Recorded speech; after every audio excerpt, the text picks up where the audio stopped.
La première compétition du championnat national de Nambodo s'est déroulée le samedi 30 janvier dernier aux Deux Plateaux. Les temps forts de cette rencontre exclusivement dédiée à cet art martial, c'est tout de suite dans la tribune.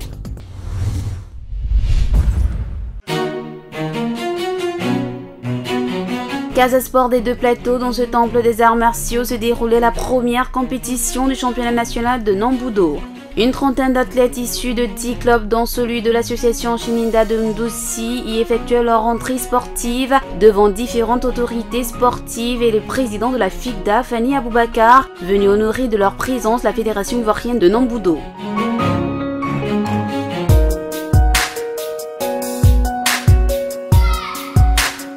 Dans les différentes catégories, hommes et dames, seniors comme juniors, les combattants ont fait étalage de leur savoir-faire. Tout d'abord dans les épreuves de kata, puis celle du jurandori réservée uniquement aux seniors.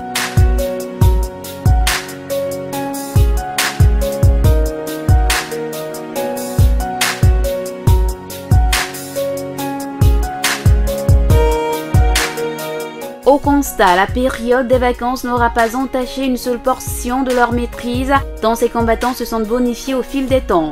Cependant, au terme de ces affrontements indirects et directs, Kwasi Inès Elvire s'est adjugé la médaille d'or pour l'épreuve de kata dame. Moi-même, j'ai senti que pendant mes katas, ça manquait de punch. Mais bon, j'ai essayé et j'ai plutôt réussi.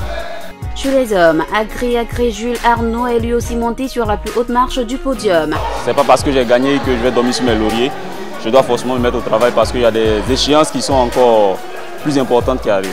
Idem pour Koni Mohamed chez les juniors garçons. Concernant l'épreuve de jurandori, Laurie Armel a été plus fort que les autres qui n'ont pas pour autant démérité. Pour un début de saison, en tout cas, c'est bon à prendre. Le niveau était vraiment au-dessus de la moyenne. Donc je pense qu'il y a du travail à faire et on fera mieux pour les prochaines compétitions à venir. Au vu de ces résultats, l'équipe nationale de Nambodo n'ira donc pas faire pâle figure lors des mondiaux de cette discipline prévue en Espagne dans le mois de juillet. Madame Malawa Monique de la direction de la vie fédérale et des sports de haut niveau aura su apprécier le niveau de performance des athlètes. J'ai été vraiment édifiée par les tout petits d'abord et ensuite les juniors et les seniors. Et en fait, les catégories se sont bien illustrées comme je l'ai dit tout à l'heure. Et je voulais encourager le président à créer plus de clubs, à former les juges pour qu'ils soient plus rigoureux dans les compétitions.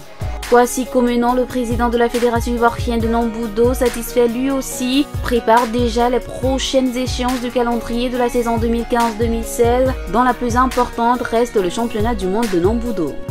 La troisième semaine du mois de février, on a la deuxième compétition de la saison. Donc disons que pour les athlètes, il n'y a pratiquement pas de repos, quoi. Et puis c'est parti comme ça dans nos programmes d'activité, pratiquement chaque mois, il y a une compétition. Et pour 2016, nous avons la Coupe du Monde en juillet, en Espagne. Nous avons déjà commencé la préparation. On a déjà fait 2 séances de regroupement de l'équipe nationale.